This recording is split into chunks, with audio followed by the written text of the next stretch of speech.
Women in their 50s, 60s, 70s, 80s, 90s, they're forgotten about. Society just writes us right off.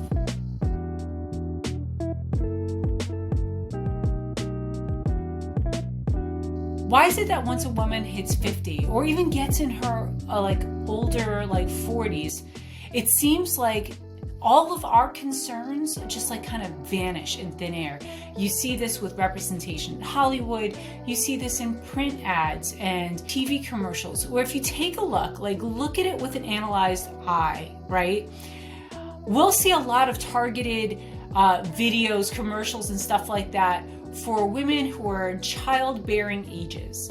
I feel like there's such hard marketing for us, building up into get us through our early 20s when we're having fun, and then we're beginning to settle down and build families.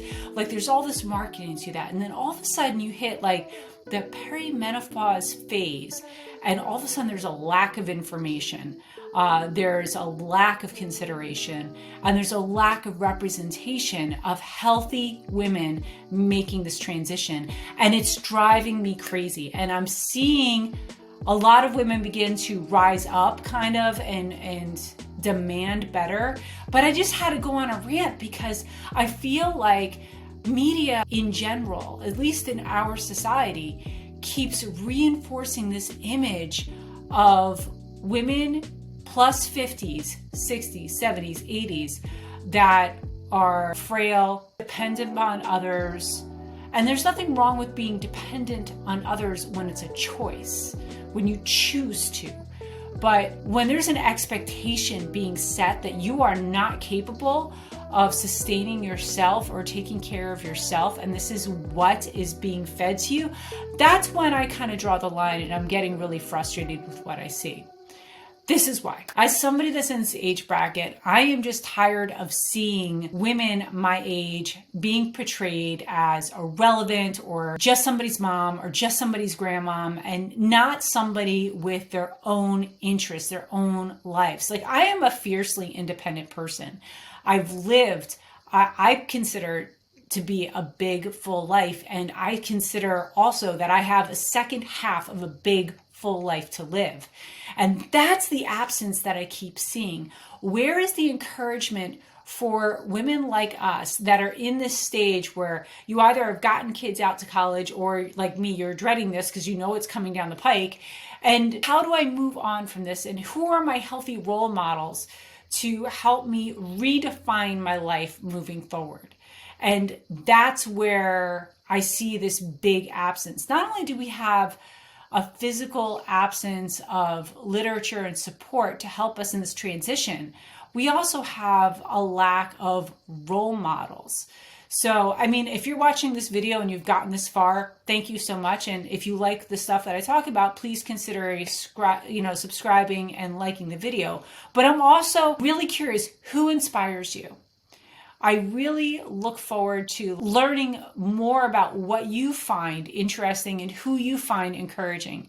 Because whether you're male or female, getting to this point of the game, 50 plus, can be really, really tedious with finding inspiration, finding different venues where we can continue to inspire and develop ourselves. We're not done developing once we hit 50 or 60 or 70. We have a whole world to continue to explore. My grandmother lived on her own independently in her house till she was 94 years old. That woman was fiercely independent, and to this day, she is my biggest role model.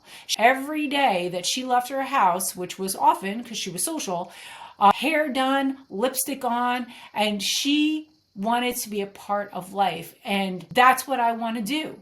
I want to be a part of life, and I want to be involved and explore interests and have a strong, healthy body. And I don't think there's enough voices out there that are talking about this. And if you happen to be watching my video and you are somebody who is like-minded, then start getting some stuff out there to support others that are like this. Whether it's male or female or whatever, it doesn't matter. We are all just humans. And once we get past this certain threshold in life, I think at least American culture, I just find a lack of inspiration for us to turn to on the second phase of life. And I don't think it's fair that in media and otherwise, our commercials go from like skincare, beauty to depends. Really? Are we honestly going there? And fine, if you need that, that's fantastic. But what is media telling us? That all of a sudden we go from having these rich, fun, full lives to now you have depends. No, if you're somebody that needs that, that's great. What are you doing with your life? Like, that's what we need to see. People living their life, not just, preparing for retirement. And if you're doing something fun for retirement, put it in the comments. And I feel like we also see this perpetuated in like Hollywood and stuff like that. Like, for example, like how many leading women do we actually get to see in their 50s that look like they're in their 50s? Like, I can name a few women off the top of my head, just a couple. Like Jamie Lee Curtis has aged naturally and gracefully. Jodie Foster, again, naturally and gracefully. And we don't see womanhood at that level venerated and respected by Hollywood. We don't see that in our popular culture. What we see in general, young 40s, 30-year-olds, getting the majority of those roles that a mature woman could play. I know I'm going on a rant here. I don't even know if I'm going to even publish this video because I feel like I'm all over the place. But I just feel like this really impacts the self-worth and visibility of all women that are plus 50 in our society. We need to do better for us. We need to venerate more role models. Find those women that we're looking forward to, or find those women that we look up to, and direct other women to them too. Like Life with Sandra. She is a YouTuber in her 80s, I believe. Fantastic YouTuber. And I feel like every time I watch her that I'm looking at my grandmom and that I'm listening to my grandmom, and it is beautiful. And it is beautiful to watch her just share her wisdom and to hear her voice. I think this is so important that we need to start finding voices like ours and building them up. So if you know of other YouTubers that are, women in the plus 50 space, give them a like, give them a subscribe, share their channels out to other people. We need more people representing what healthy, strong, independent aging looks like. We need to see more of those images in our popular culture, not the images that we're fed. If you look, for example, if you use any AI generator to generate an image of a woman in their 50s, it is sad. It is truly sad how remarkably older these images are. That's the thing.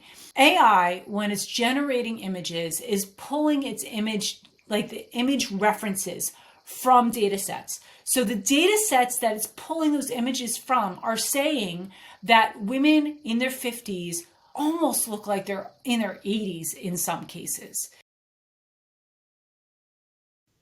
Okay, so I'm in the process of editing this video, and I just had to take a minute because just for the heck of it, I wanted to just show you what I'm talking about. So I actually used CapCut, which is my current editor, to use some AI image generation of a 50-year-old in the gym, and let me show you what I got. And then we'll get back to the video. All right, my friends, as I'm starting to do the editing for this project, I go to CapCut. CapCut, 50-year-old woman working out. What do I get served? I get served this lovely lady who probably, I would guess, could be in her 80s. Same thing here. This lovely woman, easily, I would say in her 80s. I wouldn't say 70s. I'm using my mom, who's 75, as a reference. Again here, late 60s, maybe early 70s. This is what media has said would be 50. This is what all the AI scraping is pulled up as 50. Let's think about that, people. So that's what popular media has, because that's all the AI has to scrape, right? is it's going to scrape the internet for reference images, and the images that can be generated saying, make a picture of me in my 50s, give it a try, see what you get, and you'll see what I mean. It's crazy how the unseen perception of our culture can really influence our perceptions of ourselves. So my point with that is, if you can see that representation of our culture's belief in women aging or mature women in their 50s and beyond, AI can be a physical representation, like those generated images are a physical representation of a bias that's already there. And if that bias is already there, then it's easier for us to recognize that media and our specific culture in the US has this expectation that after 50, we're going to fall apart. Do you intend to fall apart? Because I don't intend to fall apart. And even if you felt like you've let yourself go, you can always get yourself back. So if you found yourself in this nasty habit of coming home, just going straight to the couch, sitting in front of the TV, eating in front of the TV, and living a small life, you can get that life back anytime you choose. And again, I don't know why I'm going off the rails on this particular video, and I might even delete this, but I just feel like it had to be said because I'm sick and tired of seeing the expectations of what women our age and older can do be confined to a very small bubble. Don't do that to us. We deserve better. Thanks for watching.